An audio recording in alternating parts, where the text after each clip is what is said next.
and it's going to be interesting. Okay. The Song of Songs, or Shir HaShirim, is, as I said, an unabashedly sensuous, even at times quite erotic tribute to love. Throughout its 8 short chapters, an unnamed young man and young woman pursue one another through fields and valleys, described lush with flowers and green and all of this wonderful, sensuous, yummy stuff. And well, let me give you an example. Behold, my beloved, here he comes. He is leaping over the mountains, bounding through the hills. He is like a gazelle, a young stag, and he calls to me, arise, my darling, my perfect one, come away with me. Or we might have something like, I have come into my garden, my sister, my bride. I have gathered my myrrh and my spices. I have eaten my honeycomb with my honey. I have drunk my wine and my milk. Eat, friends, eat and be drunk on love. Now, if that's not erotic, I don't know what is. But that is just, those are just 2 examples of the types of poetry and verses that we find in this amazing book. So today we're going to take a look at several questions. First of all, what is a Song of Songs? What does it mean? How can it be interpreted? Why do we even read it? Why is it part of our sacred works? And then I'm going to share some music and other artistic works or other art with you. So the Song of Songs is considered one of the 5 Megillot, or scrolls, which are read on the major festivals. So which ones are these? We've got Shir HaShirim, which is read on Passover, Echa, or Lamentations, which is read on Tisha B'Av, Ecclesiastes, which we read on Sukkot, Esther, which is Purim, and the last one is Ruth, and that's read on Shavuot.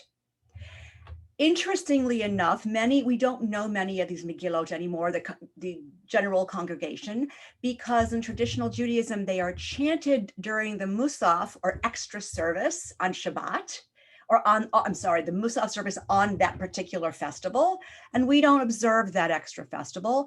And so the chanting or the reading of these particular scrolls has gone away. We still hear some of Esther on Purim many times, but since Reform Judaism it's not too common for people to observe Tisha B'Av, although we try to tell people about it and to encourage people to observe it. We rarely hear Lamentations. Ecclesiastes, sometimes we read on Sukkot, but it's mostly Esther and Shir HaShirim that people are most familiar with.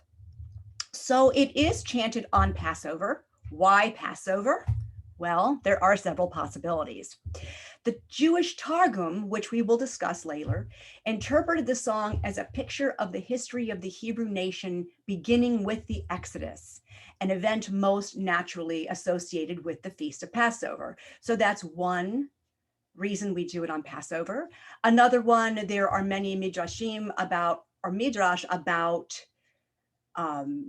the Exodus and how it applies, and the song is interwoven, and that's another reason. But also there are particular verses, one in particular in the Song of Songs, which specifically mentions springtime. My beloved spoke thus to me, arise, my darling, my fair one, and come away. For now the winter is past, the rains are over and gone, and blossoms have appeared in the land. The time of pruning has come. The song of the turtle dove is heard in our land. And that is, I think, one of the other reasons why it tends to be associated with springtime. In addition to spring fever, which we all know just brings out all of that love feeling in us. So who wrote the Song of Songs? It is attributed, Jewish tradition attributes it to King Solomon, who was the child of David and Bathsheba's passionate love affair. And eventually he married her. And the Jewish tradition holds that King Solomon wrote the Song of Songs, and he existed in about the 10th century BCE. But modern biblical scholars and not so modern biblical scholars They have analyzed the poem, and they say that many of the literary parallels and other love poetry and wedding songs from both Babylonia and Egypt might suggest a later date of composition. And they tend to put the composition sometime around the 3rd century BCE, after the Babylonian exile. So that would, oops, there it is. So that would kind of negate Solomon's authorship. A number of scholars claim that the song is actually a collection of love poems with multiple authors, but in additional, there have been a lot of additional literary analysis, and because of the abundance, repetition of words and phrases, there are many repeated refrains and themes, and the overall structuring of the book, it's more likely that there was a single author or a single editor is responsible for what we now have. We also see that the same characters are seen throughout the book: the beloved maiden, the lover, the daughters of Jerusalem. And there are certain Hebrew grammatical peculiarities found only in this book, so that also tends to suggest a single author. Interestingly, some scholars believe that the song's anonymous author might have been a woman because of the song's protagonist. She's a very strong and individual woman. The song also portrays more of a woman's worldview. It refers numerous times to Beit Imi, my mother's house, and it doesn't then refer to a similar mention of a father's house, which is kind of common elsewhere in the Hebrew Bible. And that tends to lead scholars to think that it might possibly have been a woman. So there are the general idea. We don't know who wrote it, but those are the general ideas and some of the analysis of how we go on to figure it out. Now, with the racy nature of Song of Songs, why is it even in our sacred scriptures? And one, it should not be surprised that it was some controversy over this. In fact, it seems that it might have been excluded from our scriptures altogether if it did not have a very particular powerful champion. So as the sages debated which books were to be included in the canon, it is said that Rabbi Akiva, certainly the greatest rabbi of his era, which was the late 1st century and early 2nd century, he weighed in thus. Said Rabbi Akiva, "Far be it, no man in Israel disputed that the Song of Songs, saying that it does not defile the hands. For the whole world is not as worthy as the day on which the Song of Songs was given to Israel. For all the writings are holy, but the Song of Songs is the holy of holies." Now, hold on one second. Thank you. What does defile the hands mean? That's kind of an interesting way, a turn of phrase. And it turns out that through a very interesting analysis, which I still can't quite grasp, defile the hands, or if to defile the hands means it should be canonized or be part of the canon. And I'm not quite sure of exactly how that comes about. What I've gathered is that defiling the hands would mean that if you were to touch something holy, then it would be defiled, and then it would no longer be worthy. I'm still not quite sure how to wrap my head around it, but that's what it means. To defile the hands means in order to say that it should be part of the canon. So these commentaries in this particular part of the Mishnah suggest that Rabbi Akiva's affinity for the Song of Songs stems from his understanding of the contents in a metaphorical way.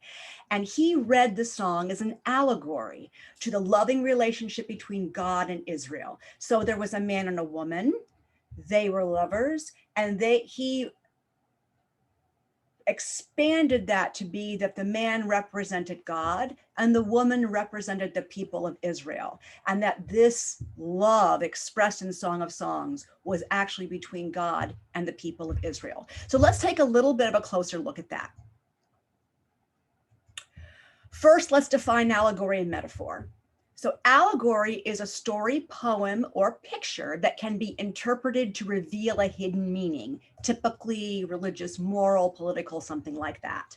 And a metaphor is a figure of speech in which a word or phrase is applied to an object or action to which it is not literally applicable. So they work together in interpretation oftentimes, and this is how we're going to view right now the Song of Songs. The advocates of the allegorical view have been adamant that there must be some spiritual message to the book that exceeds this, that goes beyond this sexual nature of the Song of Songs. Because why then would we have it in our sacred works if it was sexual? And it would just, there has to be some deeper meaning in there. So the notion that the Song of Songs is should be understood in its plain literal sense was resisted for many, many centuries. And it wasn't until the 18th century that a literal view of the book was even seriously considered. And we'll get to that later. But how did this idea of allegory come about? So I'm going to tell you right now that this is just one possibility that I'm going to tell you. There are many, many different theses and many, many different views about how the allegories came about and why the Song of Songs was attributed, given this idea of God and Israel, but this is just one. So let's look at a little bit of a historical view. A key distinction between the Israelite and pagan portrayals of divine love in the first century. No pagan culture spoke of a God as a husband or, a husband or a lover of his people. The Israel's religion, in its monotheism, demanded the people's absolute fidelity to one God. And in human terms, there was only one relationship that they could understand that reflected that kind of fidelity, and that was a woman's vow of loyalty to her husband. And throughout the prophets, we see them describe infidelity to God. They term it adultery, promiscuity, even prostitution. Israel, in its covenant with God on Mount Sinai, was in effect married to God. God, as the husband, was explicitly jealous of any infidelity on the part of his wife, and the religious fidelity is described in the terms of marital fidelity. So the Song of Songs to the rabbis was the completion of this metaphor. It's seen as a dialogue between God and Israel, and this provides the book with a unique religious intensity. From an historical perspective, also, we could see that the Song of Songs was not completed. It was written right about the time of the rise of the Hellenistic culture in the Near East. Greek literature and philosophy were filled with discussions of love. This allegory that the rabbis came up with channeled, reformulated, and controlled this enthusiasm for the subject of love and helped to contain it and make it a more spiritual reading. So the earliest surviving statement of this allegorical interpretation of the Song of Songs exists in the Targum. And the Targum is an Aramaic translation of the Torah and its writings, probably dating 4th to 8th century Palestine. So the Mishnah states, in the Mishnah, it states, which was earlier, states that the reading of the biblical text or the Torah in a synagogue was to be accompanied with an appropriate translation so that all might understand the text being read. So the Targum came about as a translation of the Torah and of the prophets and of the other scrolls, so that when it was read in synagogue, people could follow along in their native language. However, the Targum tended to translate this as more of commentary than literal translation. And in the case of the Song of Songs, it presented an allegoric interpretation in place of a literal translation. So that would assume that the only possible understanding of these words at that time would tell the tale of love and the covenant of God and his chosen people. So the Targum establishes this allegorical reading as the normal approach to the poetry.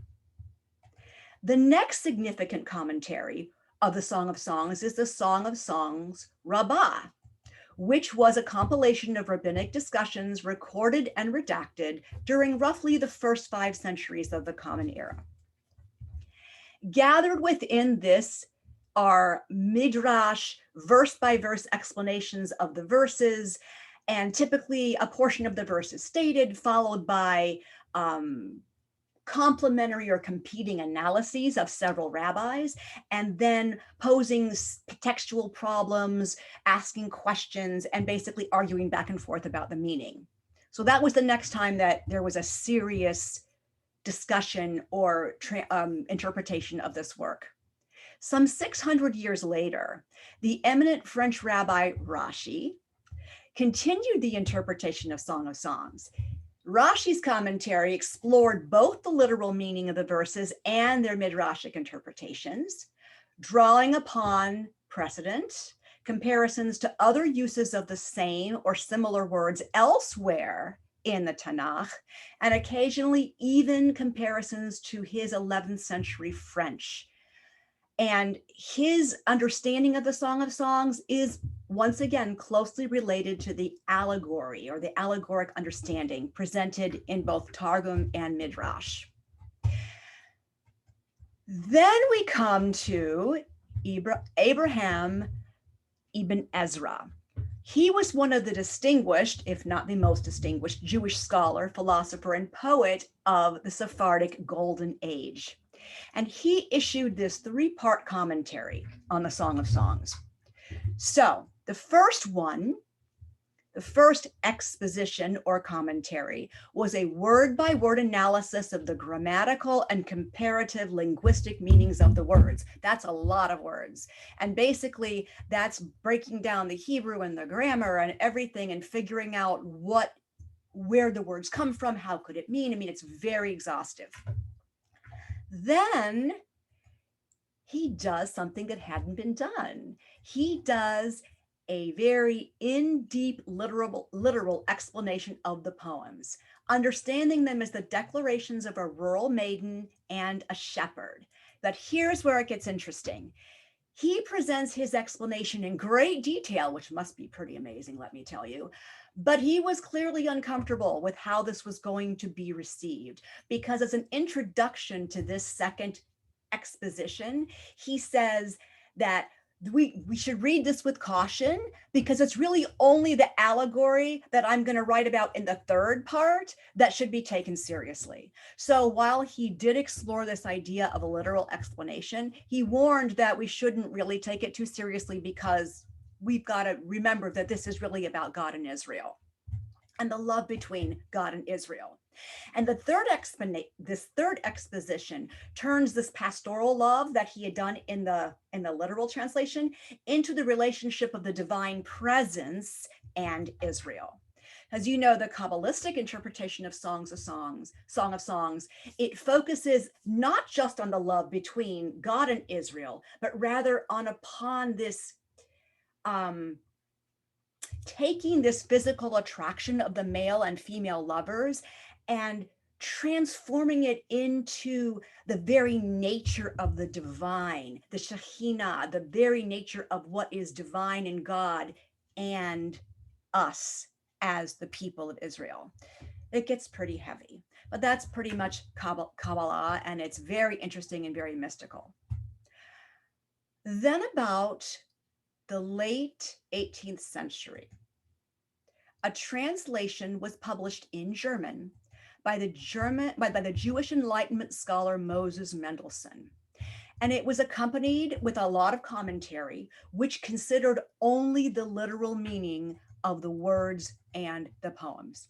And this was pretty revolutionary, but this would come right into with Enlightenment, because in the Enlightenment, we were all of a sudden taking the mystical teachings, the mystical writings of our people and applying a scientific view to these words.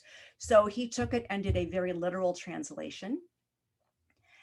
And from that, it has spawned, going forward into now, many, many more translations and commentaries on this work, which have all been devoted to crafting the English verse as true, to crafting this English as the literal interpretation. And let's see what we can learn about this literal interpretation. And the Jewish Publication Society has broken with the traditional rabbinic practice, and they have published the Song of Songs, as well as many other of the Hebrew writings, without the traditional commentaries of Rashi and others to serve as a lens through which we would view the text, because they want us to start now looking at the text in its naked literal view. And then we can go and look at some other interpretations. Now, that was a lot of history. How on earth and what does this even mean? Let's take a look. So here is a verse from Shir HaShirim. By night on my bed, I sought him whom my soul loves. I sought him, but I found him not. If we took an allegorical view of this verse, we would say that we can gather that this love that is being expressed is like a consuming fire. This isn't just, oh, I love my shepherd. He's so, I love him. He makes me happy. This is more like, I need this man right now. And this is this consuming fire of love. And it's a struggle filled with longing rather than fulfillment. So this is an unrequited longing. This is actually from a woman's perspective. She has not found her lover yet.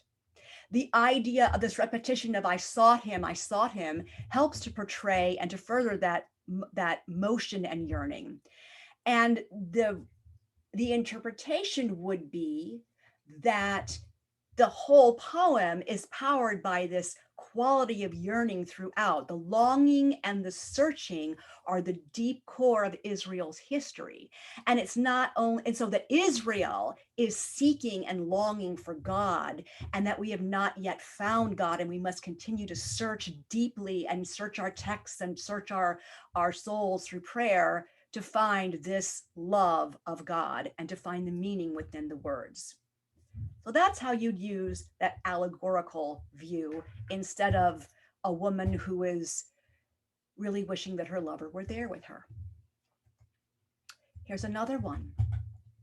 Now, this next text, I'm going to take you through an interesting analysis, and this is from Shir HaShirim, which is a more modern commentary, verse by verse on this book. And it's really interesting. So here we go. I am my beloved's, and my beloved is mine, the one who grazes in the lilies. So this, first of all, is difficult from a literal perspective. Let's look at it literally. What does this mean? Is it mean that this is a woman who is frustrated because, or no, I'm sorry, this is a woman who is just stating her joy that she is her lover's and that her lover is hers? Perhaps it is the afterglow of sex. Maybe it's just part of her continuing fantasy, because this comes during part of one of the songs where it could be interpreted as a dream. But this particular verse has become very well known. In fact, probably one of the most famous verses from this text. Many wedding couples will have this verse, the first part of this verse, engraved on their wedding rings, put on their ketubot, and spoken or even sung at their weddings. It has also been often used to describe the relationship between the individual and God. Becoming one with the other is the goal of spiritual union. We want to become one with God, nearly losing ourselves in the divine. That is the analysis of these writers. The Targum continues its ongoing allegory, reading the verse as the statement of Israel. They will worship God whom they love, and God loves them, and God has restored the divine presence among them and provides them with all kinds of delights. Rashi takes it and reads the verse as Israel's response to the nations. Israel needs no help in finding God. God is already with Israel. Grazes in the lilies suggests to Rashi that no other people have a claim on Jerusalem. then even Ezra follows the Targum's interpretation, taking the first clause as Israel's proclamation that we are God's and God is ours. So this is just an example of how we can take one verse and phrase and find similar and different interpretations. Okay. Now let's get a little bit away from philosophy and religion. We can see that it has had immense effects on both. And let's take a look at how the Song of Songs has influenced art and music. Before I go on to this part, does anybody have any questions about this part so far? You're welcome to unmute and raise your hand or put a question in chat. Thank you. Thank you very much. I appreciate that. I couldn't quite figure out how to state that, Rabbi. Okay, then I will continue on. So, here we go. In my research, I discovered a book called Song of Songs, The Honeybee in the Garden. And the author and artist of this book is Deborah Band, and she presents truly a breathtakingly beautiful illuminated work. And she creates this illuminated work in which she combines both the literal and the allegorical interpretations of Song of Songs into one stunning visual work. She created beautiful pieces of art, 13 by 15, not lithographs, but beautiful illuminations, she calls them, that tries to fuse aspects of both of the approaches to the poetry. This is the cover of the book, The Honeybee in the Garden. And it was actually taken on tour for a while. This was back in 2004, I believe. And it was taken on tour.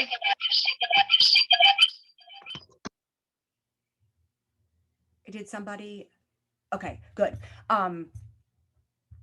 Her approach was to weave the midrash and other elements of both traditional and literal interpretation into her artwork, which at the same, and so we'd have the allegory accompanied by the literal translation. So this is the cover.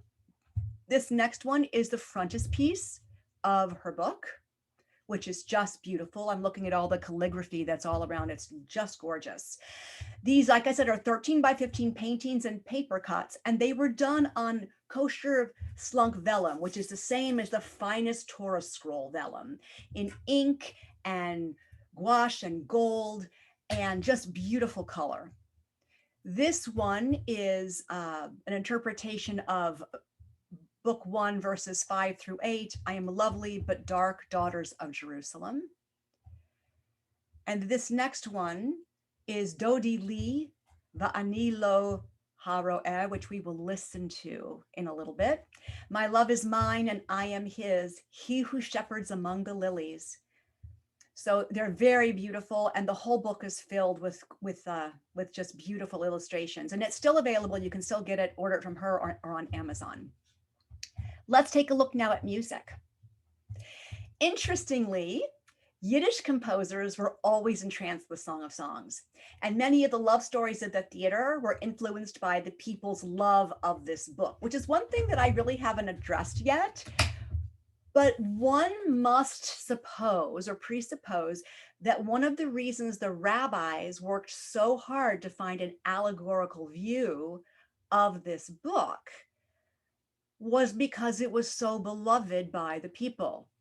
They could have just said it's erotic poetry and thrown it out, but it was beloved by the people, and the people wouldn't, kind of like with Kol Nidre, would have said, I don't care whether you're throwing it out or not, or keeping it or not, we're going to use it. And so I imagine that they probably were trying to find a way to keep it. There is another theory that Rabbi Weiss told me about, where that the Song of Songs was actually, since there is the view that it was written from a woman's perspective, that the rabbis were trying to do away with the matriarchal view or influence of the work or of the world at that time. We don't know a lot. There are some indications that women were very strong, and the idea of the mother earth and the goddess, and that those were pretty strong. And I think that they were trying to put women in their place, perhaps, by choosing an allegorical interpretation that would be between God and Israel instead of a woman and a man. But these are all suppositions. Anyway, on the Yiddish stage, I'll go back into this, we can see some of the evidence of the Song of Songs on Avram Goldfaden's Old World operetta Shulamis. The protagonist shares the name with the Shulamite of Shir HaShirim, and we often see a woman who is yearning after her beloved in a lot of these Yiddish theater productions. One of these was Lazar Saminsky. He was one of the members of the Society for Jewish Folk Music, an organization founded by Jewish students of the St. Petersburg Conservatory in 1908.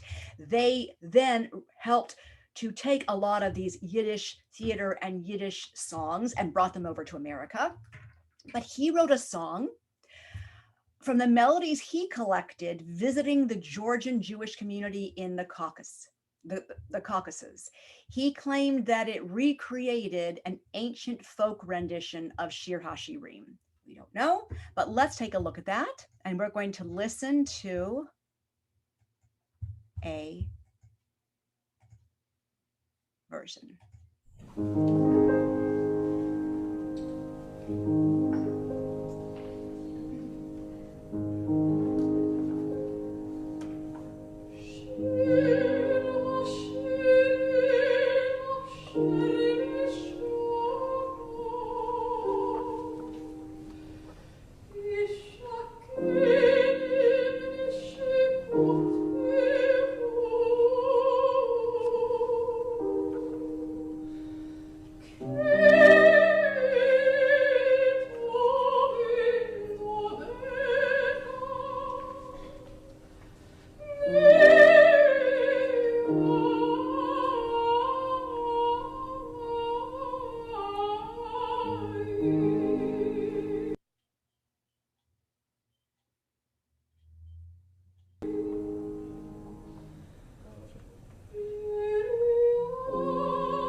Okay, so this is from a concert that was put on back in, I think, 2006. And it was a whole concert of music influenced by Song of Songs. And this was one I found, and I really liked. I've seen this or heard this song many times. But this is just one example of how this text has influenced. Okay. Now, during the 20th century, let's see, many composers sought to set the words of Song of Songs to art song, which was very popular. We have a setting here of Ani Le Dodi by Charles Davison, and he tends to use a minor scales and exotic modes to achieve a sound that's romantic and slightly haunting. And we're going to listen to Cantor Ida Ray Kahana, and she is a soprano. This was recorded back in 1997, I believe, and John Mustob and piano of this recording of Ani Le Dodi, which is actually sung many times at weddings or on concerts that are devoted to Song of Songs.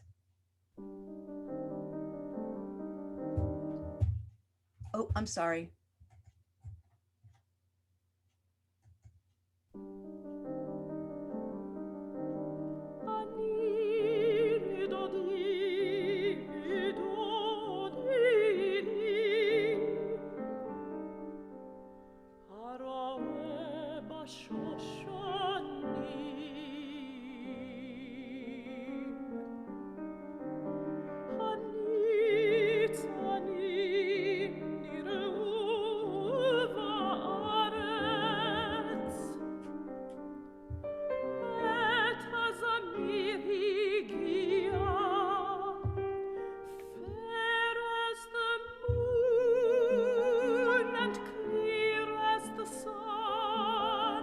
Behold, you are fair, your eyes are as doves, looks that are cold and black as a raven.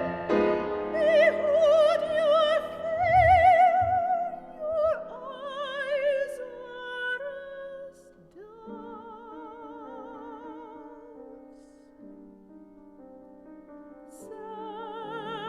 Set me as a seal upon your heart. Set me as a seal upon your arm. For love is strong as death.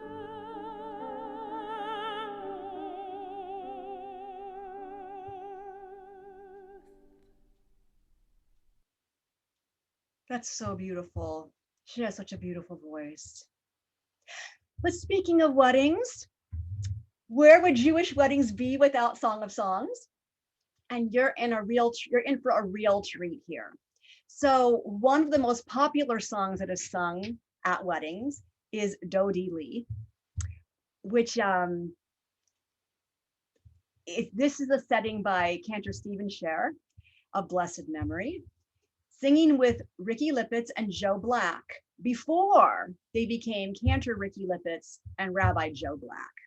So Dodi Li is very popular. You'll recognize the melody immediately. So I'm going to go ahead and just do this. Let me go here. Let me find where I'm going to start it.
We can't hear you right now. I'm not sure why.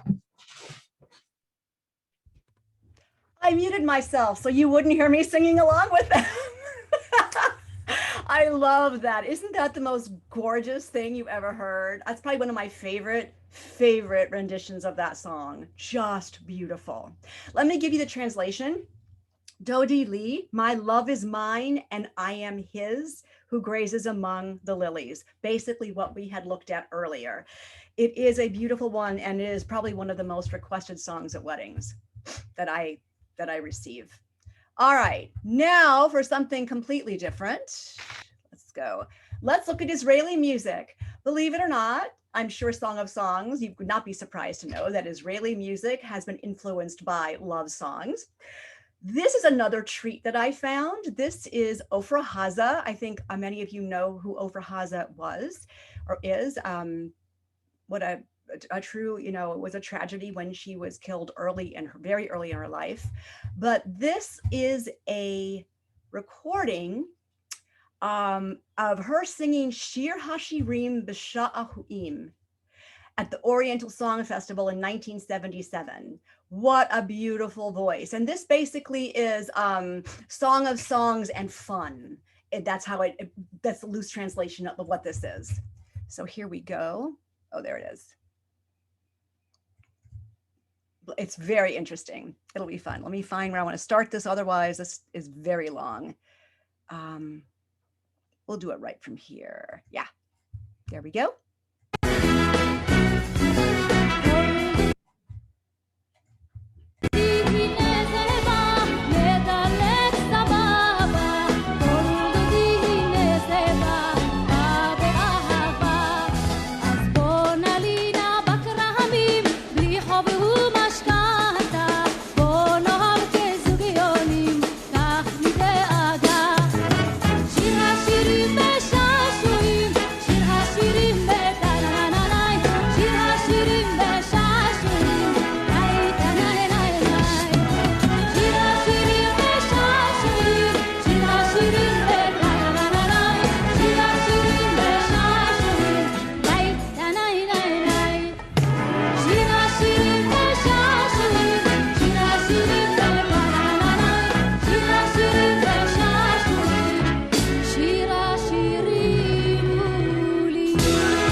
Beautiful voice.